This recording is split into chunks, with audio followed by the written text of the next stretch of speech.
കോൺഗ്രസിനകത്ത് നടക്കുന്ന കോലാഹലങ്ങൾ ചെറുതൊന്നുമല്ല. നേതാക്കൾ തമ്മിൽ നടക്കുന്ന പ്രശ്നങ്ങൾ നാം ചിന്തിക്കുന്നതിലും അപ്പുറമാണ്. KPCC അധ്യക്ഷ സ്ഥാനത്ത് നിന്ന് കെ സുധാകരനെ മാറ്റണമെന്ന മുറവിളികൾ പല കോണിൽ നിന്നും ഉയരുന്നുണ്ട്. നേതൃമാറ്റം വേണം എന്ന ആവശ്യത്തിന് പാർട്ടിക്കുള്ളിൽ ഭൂരിപക്ഷ പിന്തുണയുണ്ട് എന്നാണ് റിപ്പോർട്ട്. നേതൃമാറ്റത്തിലെ ചർച്ചകൾ അന്തിമഘട്ടത്തിലാണ്. നേതാക്കൾ നിർദ്ദേശിച്ച പേരുകളിൽ ഇനിയും ഹൈക്കമാൻഡ് കൂടിയാലോചന തുടരും. അതേസമയം സുധാകരന് പകരക്കാരനായി ആര് വരണം എന്നത് സംബന്ധിച്ച് ഒരു പ്രമുഖ ഓൺലൈൻ മാധ്യമം സർവേ സംഘടിപ്പിച്ചിരുന്നു.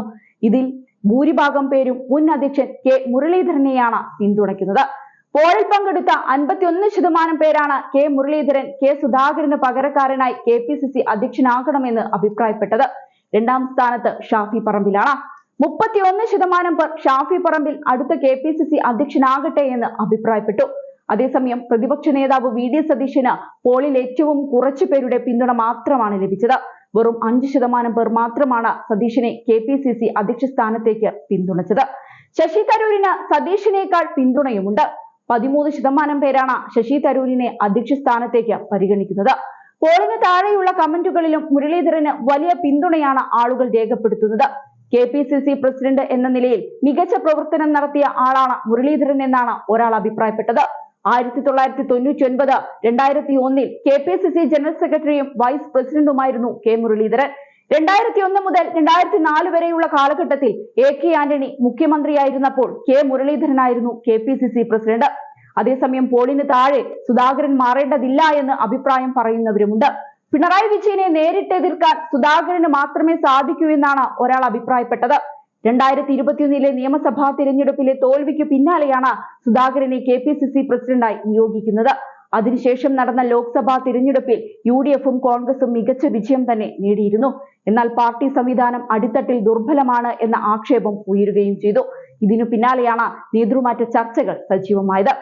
അധ്യക്ഷ സ്ഥാനത്തേക്ക് ബെന്നി ബെഹനാൻ, അടൂർ പ്രകാശ്, കൊടിക്കുന്നിൽ സുരേഷ്, ആന്റോ ആന്റണി, സണ്ണി ജോസഫ്, റോജി M.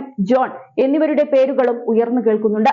അതേസമയം കെ സുധാകരന് പകരം മറ്റൊരാളെ നിയോഗിക്കണമെന്ന ആവശ്യമാണ് തിരഞ്ഞെടുപ്പ് തന്ത്രജ്ഞൻ സുനിൽ കനുഗോലു കഴിഞ്ഞ ദിവസം ഹൈക്കമാൻഡിനെ അറിയിച്ചത്. സുധാകരന് പകരം 6 പേരുകളും കനുഗോലു നിർദ്ദേശിക്കുകയും ചെയ്തിരുന്നു. കഴിഞ്ഞ നിയമസഭാ തിരഞ്ഞെടുപ്പിലെ കനത്ത തിരിച്ചടിക്ക് പിന്നാലെയാണ് കെ സുധാകരൻ സംസ്ഥാന അധ്യക്ഷനാകുന്നത്. പ്രതിപക്ഷ നേതൃസ്ഥാനത്തേക്ക് ഗ്രൂപ്പിനതീതമായി VD സതീശനും എത്തി. പാർട്ടിയിൽ ഐക്യം കൊണ്ടുവരാനും കോൺഗ്രസിനെ കൈപിടിച്ചുയർത്താനും ലക്ഷ്യം വെച്ചായിരുന്നു നേതാക്കളെ നിയമിച്ചത്. എന്നാൽ ഇരുവരും തമ്മിലുള്ള അധികാര വടംവലിയാണ് പിന്നീട് കോൺഗ്രസിൽ കണ്ടത്. ഇരു നേതാക്കളും പരസ്യമായി കൊമ്പുകോർക്കുന്ന സാഹചര്യം പോലും ഉണ്ടായി.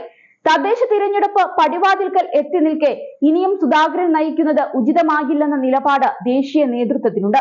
VD സതീശനും സുധാകരനും ഒന്നിച്ചു നിന്നില്ലെങ്കിൽ സമാനതകൾ ഇല്ലാത്ത തിരിച്ചടി തന്നെ നേരിടേണ്ടി വരുമെന്ന മുന്നറിയിപ്പും ഹൈക്കമാൻഡ് നൽകുന്നുണ്ട്.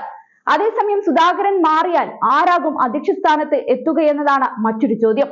TN പ്രതാപൻ, ബെന്നി ബെഹനാൻ, അടൂർ പ്രകാശ്, കൊടിക്കുന്നിൽ സുരേഷ്, കെ മുരളീധരൻ എന്നിവരെ ചുറ്റിപ്പറ്റിയാണ് പ്രധാനമായും ചർച്ചകൾ. എന്നാൽ പുതിയ അധ്യക്ഷനെ കണ്ടെത്തുക കോൺഗ്രസിനെ സംബന്ധിച്ച് അത്ര എളുപ്പമുള്ള കാര്യമാകില്ല.